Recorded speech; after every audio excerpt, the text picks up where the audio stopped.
Right. I selected the image of a teeth of tiger for two reasons into my starting slide. And the first one was that I was inspired the other day listening to a radio where a professor of neurology said that studies have shown that showing a teeth of tiger has given the biggest stimulus of any images to human brain. And when I explained this to my daughter who is here, that she said that this is a good idea, just don't say that you heard it on the radio. But since we want to be a transparent firm, that is the truth.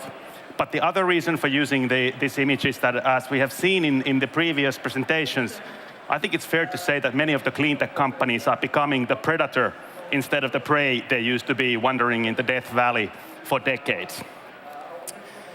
Like was explained, I've been in this space for 15 years, and I've seen it. When I started, it didn't exist, the clean tech. Then I've seen it through the phase when many of the venture investors came in and there was a hype, and then many withdrew to current day when we have, again, new things happening. Our look at the clean tech space is broader than what some of the people use. We think that anything that makes society's resources used more efficiently can be considered clean tech, or anything interesting to us. We are an accelerator with a portfolio of 13 companies in Finland and Sweden, and we are expanding and want to become a leading player with a global footprint in our space. We focus on the Nordics for a very good reason, because this area is one of the most exciting areas in terms of deal flow and a rise of new technologies. It's innovation and ideas is one domain that Western countries have maintained when production has moved to low-cost environments, and this is a good breeding ground for new things.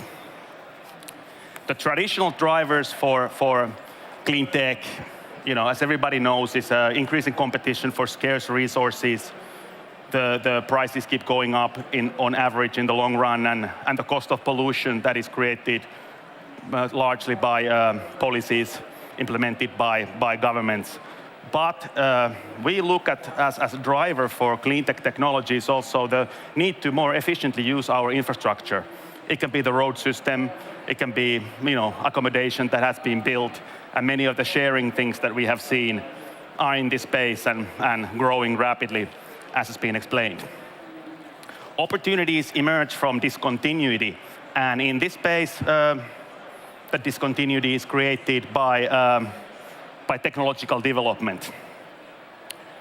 This applies mostly to internet technology, cloud computing, and in our case, with energy efficiency businesses, also to sensors that have become very inexpensive, and many of the things can be measured now in an inexpensive way that didn't used to be the case.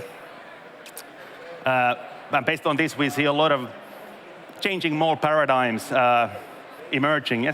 For example, in the area of energy efficiency in buildings. Real estate used to be, in a way, a badly managed asset class compared to many other assets. But now we see technology enabling significant cost savings in the energy efficiency of real estate. We have examples of this in our portfolio. Like I said in the beginning, I've been looking at this space for a long time. I wanted to kind of recap roughly what has been the focus of the attention in our view during the last few decades. I think we can say that in the 90s, the focus was on technologies for producing renewable energy. This applies mainly to wind power and also solar power. The investment space was, risk investment was dominantly going into this space, and of course this development is supported by the massive subsidies that were given to the project investments in Germany, for example. What has happened in this space is that this has become more of a game like operational efficiency, because these companies and industries have grown, and this has squeezed the available margins for companies to a modest level. It doesn't mean that there couldn't be interesting investment opportunities in this space. And for example, in our portfolio, we have Savo Solar, which has the world's most efficient solar thermal collector. And we are very excited about the development of that firm.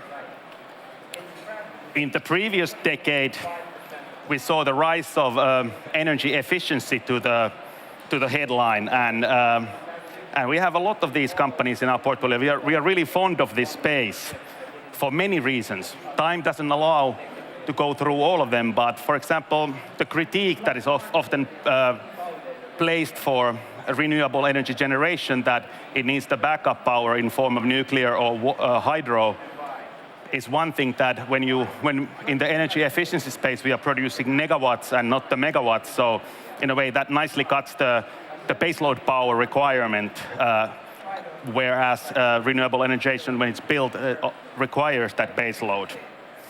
Finnish company Vacon, that was just a couple of weeks ago sold for over $1 billion to a Danish buyer, is a good example of energy efficiency company success story.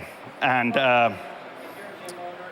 in our portfolio, I want to raise the company Energize, which is mentioned in the bottom, which has identified a specialty in optimizing the use of compressed air in industry. And compressed air is typically a pocket that has been extremely badly managed in industry, and compressed air happens to be a very big consumer of energy. So situation with that company looks very exciting. The last few years we have seen the growth of clean web, which is we see it in the wealth of the deal flow, and we have in our portfolio growth companies. Swap.com will present in few minutes, and also Oricane, which is an algorithm-based technology that allows up to 50% savings in internet routing, internet being the fastest growing consumer of electricity. This is a really interesting space and captures a lot of investor attention because it has the internet dynamics in terms of available margins and scalability, but these businesses also convey the real life benefits in form of savings and those kind of things compared to, for example, entertainment industry. Rising stock market valuations demonstrate that the economy expects a productivity increase coming from somewhere. And we firmly believe that that will come from resource efficiency. Staff levels have been rationalized and many other things. So it is these technologies that will provide the next wave of growth. Internet of Things is present in almost every opportunity we see. Sustainable living and sharing are big themes. And what is interesting about sustainability is that it gives you the warm feeling of something nice happening. But the way we look at that is that if we can do more with less resources, that allows us to continue economic growth in the world of limited resources. This slide was already shown by a member of our board, but it is important to point that these big success stories couldn't have been presented only a few years ago. So going back to my tiger point, I think clean tech companies and resource efficiency companies are really becoming the predator hunting for complacency amongst the corporate life. And in our portfolio, we have exciting firms, and we expect success stories from there. I will conclude with these remarks, and thank you.